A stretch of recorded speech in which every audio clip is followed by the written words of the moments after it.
Ukir jelas adegan pertempuran laut yang dahsyat. Musuhnya, sekelompok penyerbu misterius yang datang dari lautan.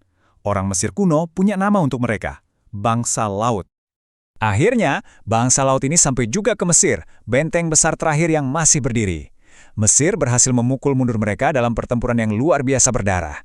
Mereka menang, tapi ini kemenangan yang sangat mahal. Ibaratnya, kamu menang berkelahi, tapi rumahmu hancur berantakan.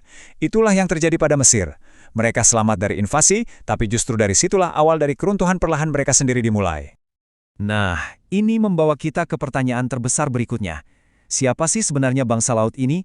Siapa para penyerbu hantu yang menghancurkan satu persatu peradaban maju ini? Jawabannya, ya itu dia masalahnya, kita nggak tahu pasti. Dan inilah yang bikin para sejarawan frustrasi selama berabad-abad. Sejauh ini, ada dua teori utama. Yang pertama, mereka adalah para migran atau pengungsi. Mungkin karena bencana alam di kampung halaman mereka terpaksa mencari rumah baru dengan cara menaklukkan wilayah lain. Buktinya, beberapa perlengkapan perang mereka di ukiran Mesir mirip dengan budaya lain. Tapi, nggak ada bukti eksodus massal dari wilayah-wilayah itu. Teori kedua, mereka ini semacam koalisi bajak laut super. Kumpulan berbagai kelompok perampok yang bersatu untuk menjarah kerajaan-kerajaan kaya. Mana yang benar? Sampai sekarang masih jadi perdebatan panas. Tapi, gimana kalau ceritanya nggak sesederhana itu? Gimana kalau bangsa laut ini bukan satu-satunya pelaku, tapi cuma pemicu terakhir?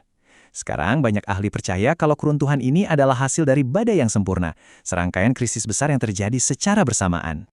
Ini dikenal sebagai teori keruntuhan sistem. Coba bayangin kayak gini. Domino pertama jatuh. Perubahan iklim menyebabkan kekeringan parah dan gagal panen. Kelaparan merajalela.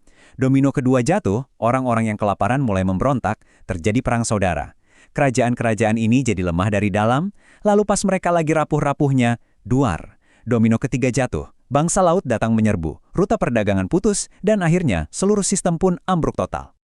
Dan setelah keruntuhan dahsyat itu, yang tersisa cuma puing-puing dan keheningan. Dunia memasuki sebuah periode yang sangat panjang dan kelam, yang secara spesifik dikenal sebagai zaman kegelapan Yunani. Dan percayalah, sebutan zaman kegelapan itu sama sekali nggak berlebihan. Ini bukan sekedar kemunduran ekonomi atau politik ya, ini adalah penghapusan total sebuah kebudayaan. Contohnya peradaban Mykenae di Yunani. Mereka bukan cuma runtuh, mereka benar-benar lenyap dari muka bumi. Bahasa mereka, sistem tulisan mereka, bahkan dewa-dewa mereka, semuanya hilang, seolah-olah nggak pernah ada. Dan inilah bukti yang paling nyata dari penghapusan itu. 0. Itulah jumlah catatan tertulis, buku, surat, catatan apapun yang ditemukan dari periode ratusan tahun setelah